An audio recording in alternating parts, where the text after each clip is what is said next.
द्वितीय वर्ष BA semester 3 अनिवार्य हिंदी प्रश्नपत्र 3 7 एकांकी एवं व्याकरण इकाई 2 प्रश्न 8। एकांकी के तत्वों के आधार पर लक्ष्मी का स्वागत एकांकी की समीक्षा कीजिए अथवा लक्ष्मी का स्वागत एकांकी का मूल्यांकन कीजिए।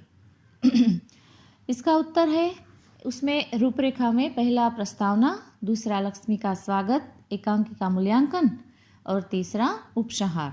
इसमें हम पहला देखते हैं प्रस्तावना। उपेंद्रनाथ अस्क द्वारा रचित लक्ष्मी का स्वागत एक सामाजिक यथार्थकारी एकांकी है। प्रस्तुत एकांकी में लेखक ने स्वयं अपने जीवन यथार्थ को नाट्य रूप प्रदान किया है।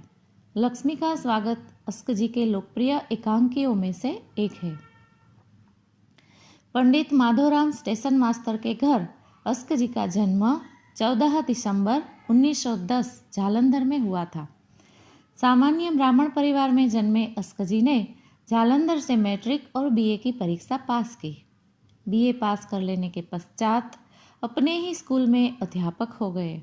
तत्पश्चात संपादक, कहानीकार, उपन्यासकार, एकांकीकार एवं नाट्यकार के रूप में सीढ़ियां चढ़ते गए।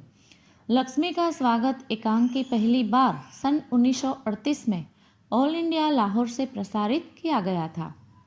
अब दूसरा है लक्ष्मी का स्वागत एकांकी का मूल्यांकन।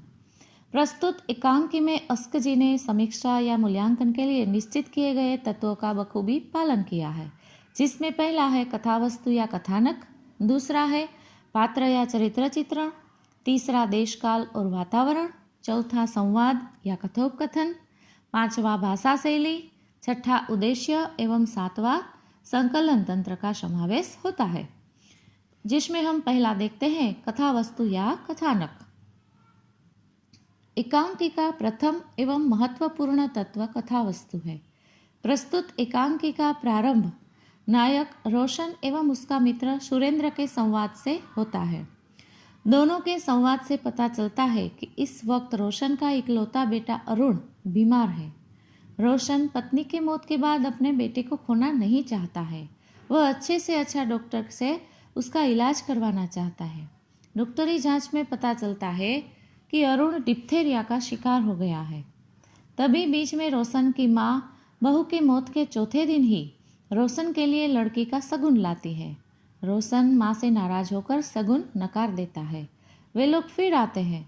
इस वक्त माँ बाप इसे ठुकराना नहीं चाहते। वे अपने बेटे को समझाने का प्रयत्न करते हैं। लड़की पढ़ी लिखी एवं सुंदर है। पिताजी ऐसा रिश्ता हाथ से जाने देना नहीं चाहते। वे अपने बेटे को कहते हैं कि मैं घर आए मेहमानों को वापस नहीं जाने दूंगा, मैं लक्ष्मी का स्वागत करूंगा। दूसरी ओर रोशन अपने बेटे को नहीं बचा पाया। वह उसका शव लेकर कमरे से बाहर आता है और पिता हाथ में शगुन लिए सामने आते हैं। रोशन कहता है खुशियां मनाओ, बाजे बजाओ। उसके हाथ में अरुण का शव देखकर सब रोने लगते हैं। वहाँ यह एकांकी का करुणांत होता है।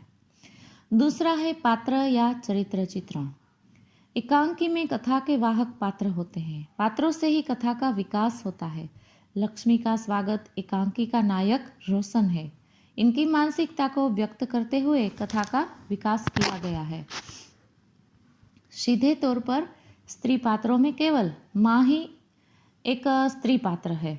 अरुण, सुरेंद्र, भाषी, डॉक्टर, पिताजी, मेहमान आदि सभी गौण पात्र है। रोशन एक संवेदनशील युवक है। पत्नी उसे छोड़ हरिद्वार सिधार गई है।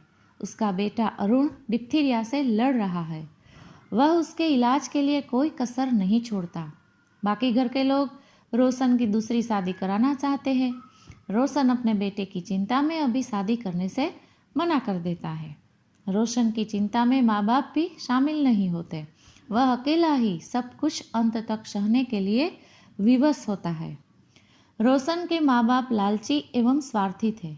वह रोशन की दूसरी शादी करवा के अधिक धन प्राप्त करना चाहते हैं।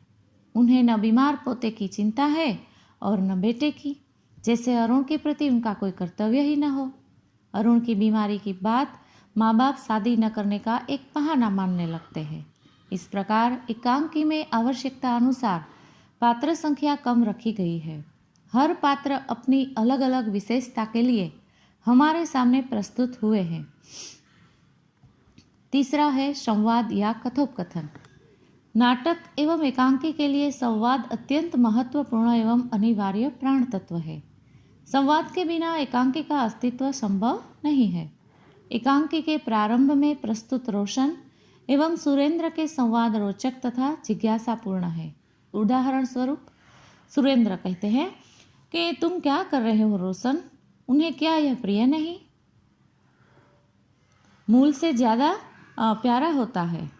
डॉक्टर बोलते हैं कि क्या कह रहे हो रोशनलाल? रोशन कहता है, आप नहीं जानते डॉक्टर साहब, यहाँ सब लोग हृदयहीन हैं। आपको मालूम नहीं, इधर मैं अपनी पत्नी का दाह कर्म करके आया था, उधर ये लोग दूसरी जगह शादी के लिए शगुन लेने की सोच रहे थे। अब सुरेंद्र कहते हैं, ये तो दुनिया का व्यवहार है भाई। पोते की अस्वस्थता के बावजूद पिताजी रोशन के लिए दूसरी शादी का इंतजाम कर रहे थे। पिता पुत्र के बीच के संवाद में पिता का आत्मा साफ झलकता नजर आता है। रोशन अत्यंत थके स्वर में कहता है कि धीरे बोले, आप शोर क्यों मचा रहे हैं? पिता कहते हैं, इधर आओ। रोशन कहते हैं, मेरे पास समय नहीं है। पिता ने चीख कर कहा, समय नहीं? रोशन बोले, धीरे बोलिए आप। पिता कहता है, मैं कहता हूँ वे इतनी दूर से आए हैं, तुम्हें देखना चाहते हैं, तुम जाकर उनसे जरा 1-2 मिनट बात कर लो। इस प्रकार अस्क जी ने संवाद के माध्यम से वातावरण को जीवंत बनाया है।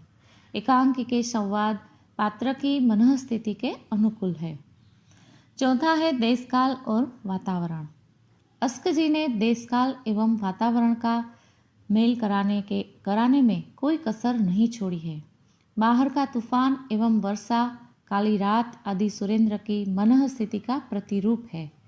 छत पर लगे फानस का रह रह कर कांप जाना बालक की जिंदगी और उसकी मौत का प्रतीक है। वातावरण की इस सृष्टि ने एकांकी की कथा को और भी घनीभूत कर दिया है। एकांकी में वातावरण का वर्णन करते हुए लिखा है, जिला जालंधर के इलाके में मध्यम श्रेणी के एक मकान का दालान है। इस एकांकी के काल सुबह के 10 बजे हैं। दालान में सामने की दीवार में भेज लगी है। दीवार के दाएं कोने में एक खिड़की है जिस पर मामूली छांट का पर्दा लगा है। पांचवा है भाषा शैली। भाषा शैली एकांकी का 5वां तत्व है।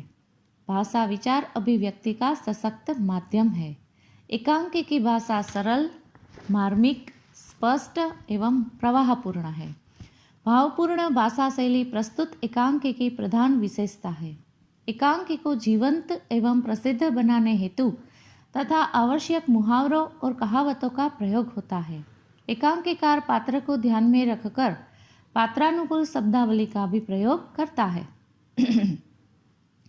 जैसे पढ़े लिखे शिक्षित पात्रों के लिए अंग्रेजी शब्दों का प्रयोग बिल्कुल जायज है। अब अंग्रेजी शब्द कौन से हैं? Diphtheria, doctor, ion, glycerine, injection आदि। और मुहावरे कौन से हैं? खून उबलना, लांछन लगाना, गुलामी करना।